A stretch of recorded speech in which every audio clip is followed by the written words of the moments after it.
Welcome back everyone to the fifth episode of this series about fixed prosthesis type 1. Today is the day we start talking about full arch FP1, bringing together all that information from the previous episodes and put it in practice on a full arch.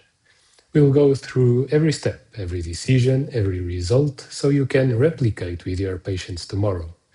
This is fully documented from the first consultation, digital planning, surgical guides, bone reduction, implant placement, immediate provisionalization, and final prosthesis.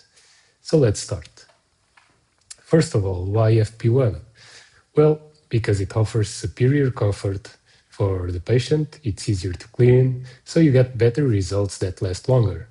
Sometimes you also have those patients that have a gummy smile that in order to perform enough bone reduction, you would end up without enough bone to put conventional implants. And in my opinion, you get more natural results and better aesthetics. This is a full arch maxillary rehab case, fixed prosthesis type 1 case. The patient presented with a vertical maxillary excess, causing a gummy smile, and an horizontal and vertical bone loss in the first quadrant, a class 2 division 2 malocclusion. And before we touch the patient, we plan everything digitally. And this is how.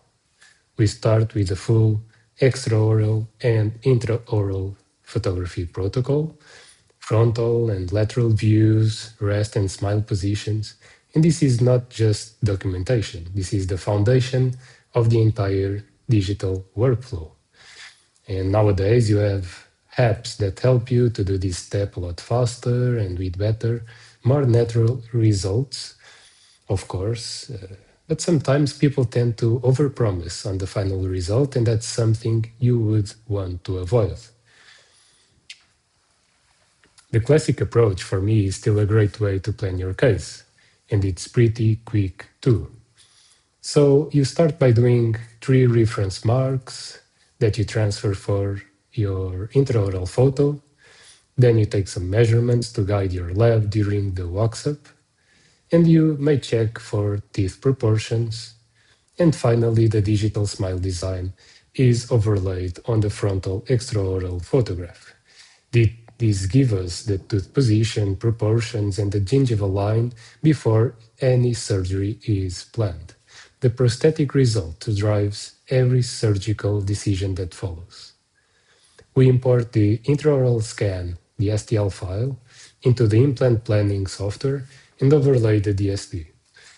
Now, with that information, you or your lab know that you have to intrude 4 millimeters your central incisors in this case and place them more palately to achieve a nice occlusion.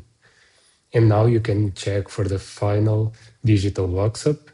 Now you can see exactly where the implant access points will emerge relative to the final prosthetic design.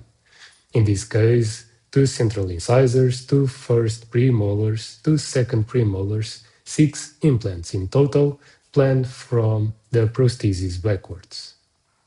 The occlusal view confirms the access points positions. This is where most complications in full arch cases begin, when implants are placed based on bone availability alone without considering the prosthetic emergence profile of the prosthesis. We never plan from the bone, we plan from the smile. Overlaying the DICOM file gives us 3-dimensional bone architecture. In this patient, the maxilla has this hourglass shape, a significant buccal concavity, and we also identify the proximity of the maxillary sinus and the need for crestal sinus lift in specific positions. And critically, we measure the distance from the implant platform to the future crown zenith. This determines our bone reduction level at surgery. And finally, you see the conventional prosthesis, our provisional prosthesis, fabricated as described by Gallucci.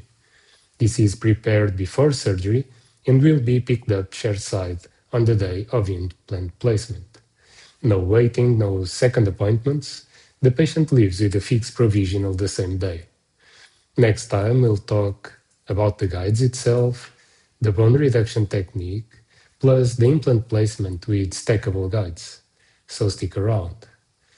Now, as a take-home message, I would say plan from the smile, work backwards to the bone, everything else follows.